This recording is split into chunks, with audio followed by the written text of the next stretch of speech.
Well, the sunlight is still out. Always so delightful.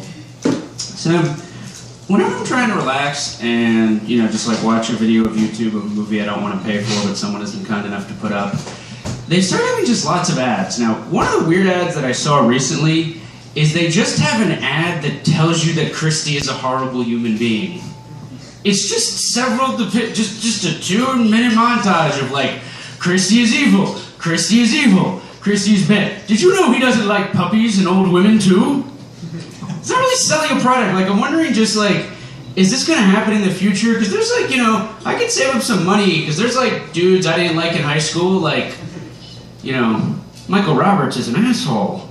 Did you know it? In school, he was a jerk all the time, he cheated in math. Yeah, you shouldn't like him. I'm just wondering if that's like the future of advertisement, maybe as capitalism may collapse.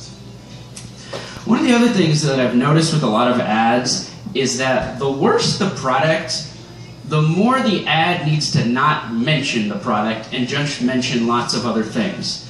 Like, if you see car ads, whenever you see an ad for a German car, there you can tell confident in their well-engineered product. So it's always like, hello, I would now like to introduce to you the 2015 BMW Efficiency. It is very well designed, made of many metals, made in alloys, by well-educated engineers, masters in their field. See how it handles nicely and smoothly off the many curvy German roads. The 2015 Efficiency, it is a good car. And that's the ad.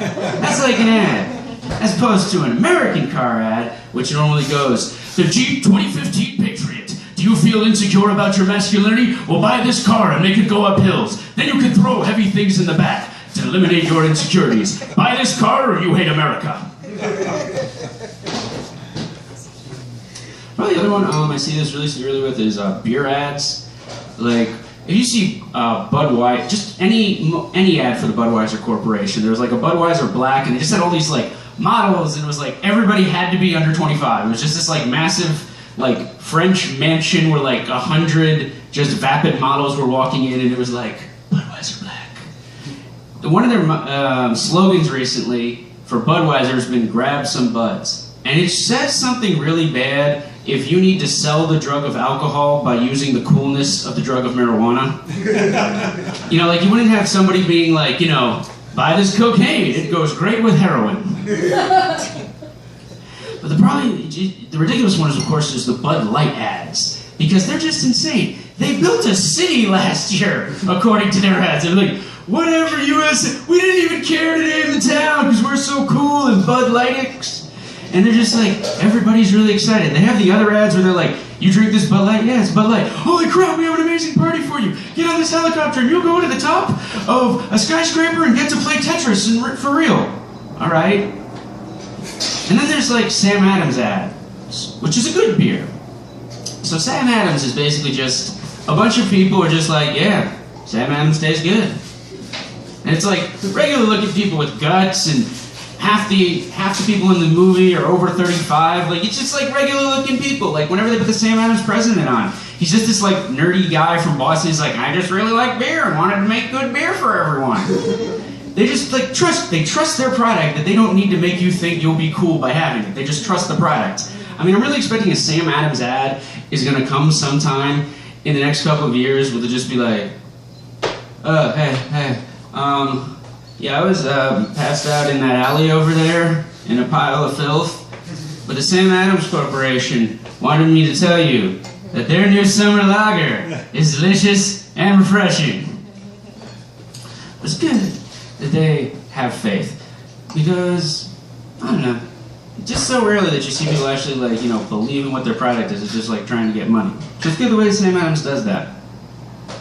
One of the things, though, that frustrates me, and maybe this is a little pet peeve, is this one word, and that's the word foodie. Like, I can forgive this generation for a lot of bad ideas, but I can't forgive them for ever wanting to say that, because foodie isn't a word. And what I mean by it isn't a word is that English actually has a word indicating that. When you want to be pretentious about the fact you like food, the word is gourmand. It's been in English for several centuries at this point. But what makes it really interesting is people who want to use foodie and want to show their pictures, they want you to believe that they're highly cultured, but they're apparently not cultured enough to learn a 2-syllable French word. I don't want you to think that, you know, just the young people I'm getting mad at, I get frustrated with.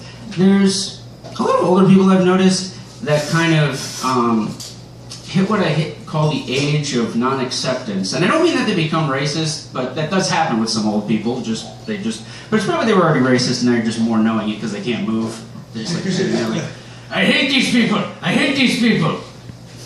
What I think happens with the age of non-acceptance is just certain people just get proud at a certain age, like, not paying for that.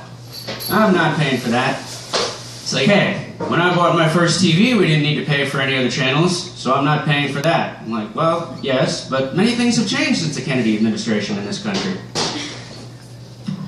But what happens is, like, my father will do this really terribly, is that we were one time in Colorado, we're in Denver, and we're driving around, and he saw the parking sign. We're driving around in a BMW that he owns. He sees that the parking is $3.50 for the hour.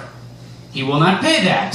So we drive around the city of Denver for 45 minutes, spending $6 worth of gas to find a meter, which costs $1.25 for the hour. And that's just what happens to some people. And I don't really get why some people get that way, because I've just seen it a lot.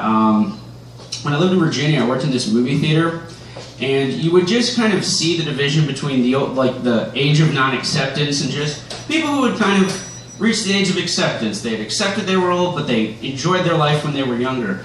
Because it would always be really freaky with the age, people in the age of non-acceptance, is that you would just see people, we would have Senior Wednesday, and it's $1.50, and people would just line up.